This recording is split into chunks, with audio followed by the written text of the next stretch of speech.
Doing good? So here we are again. Yes. On the couch. On the couch. Back on the couch. We need to talking about real estate. We need to start naming this. How about On the Couch with Greenleaf?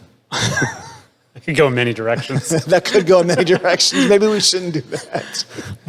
We'll come up with a creative name later, but now we are here. We're talking about a multiple asset 1031 today, and we've been on a pretty cool journey over the past 18 months on one of our retail deals where we purchased a single tenant retail deal with a strip center next to it.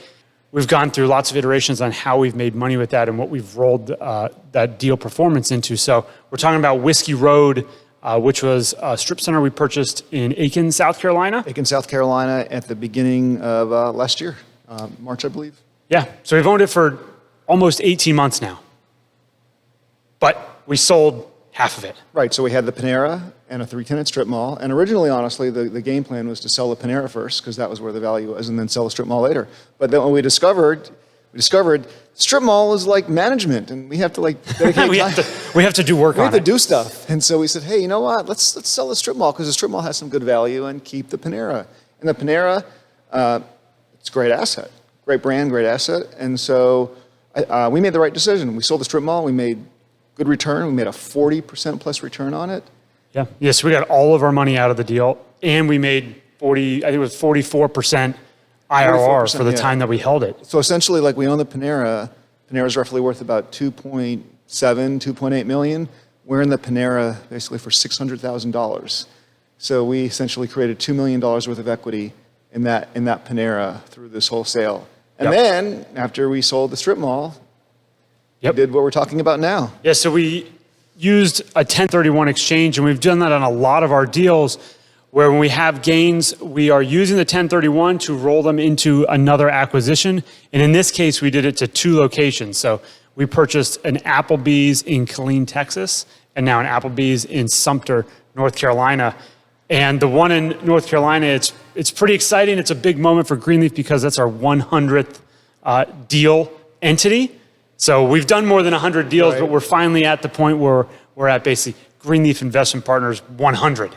Greenleaf Investment Partners L100 LLC now officially exists. Yeah, so we've made it into triple digits, which is exciting. That took a long time to get there, and a lot of times deals kind of recycle and keep the same numbers, especially when we're doing 1031 exchanges. So it's exciting that we got to this point. We're at 100 now of the entities that we're managing. So Greenleaf started in 08.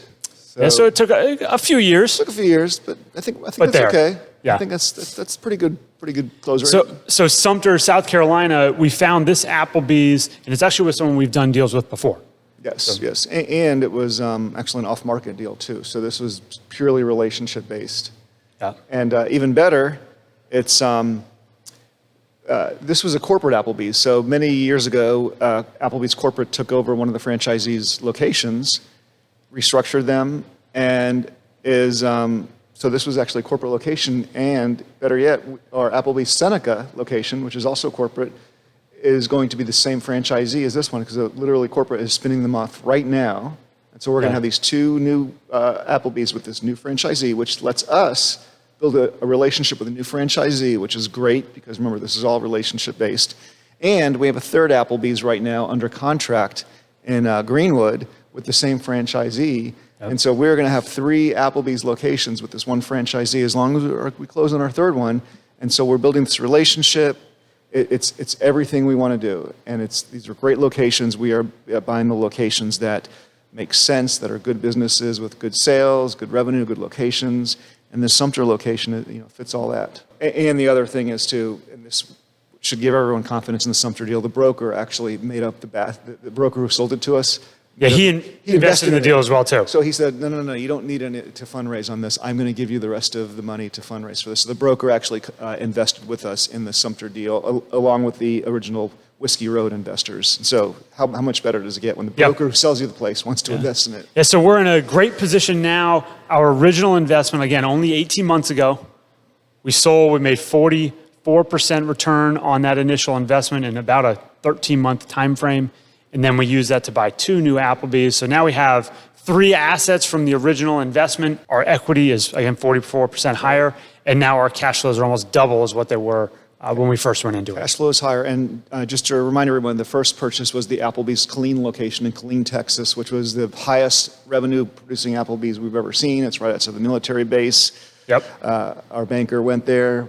Harold went down there, Harold took went a little down road there, trip. and he wore his, I forget Oh, what he he wore said his Marines t-shirt on wore his way a down Marines to t-shirt. the Army base. Yes, to the Army base, and he had a few kind of nice words about the Army guys when he wore his Marine shirt inside the Applebee's. All good fun, and so one of our investors, I don't know if we should give him credit for this, but he said the Whiskey Road location or the Aiken location had babies. Yes, it's a good terminology for how we look at the multiple asset 1031, where we start with one deal, we're able to realize those capital gains, we're deferring the taxes on those capital gains, and then using those funds to buy other deals that will produce current cash flow. So it's a little bit like the parent asset had little babies, and now we've got more assets from the original investment. And the good news is this is right at the end of the third quarter, so this will be in all the third quarter statements, so all the information will be there for you to see.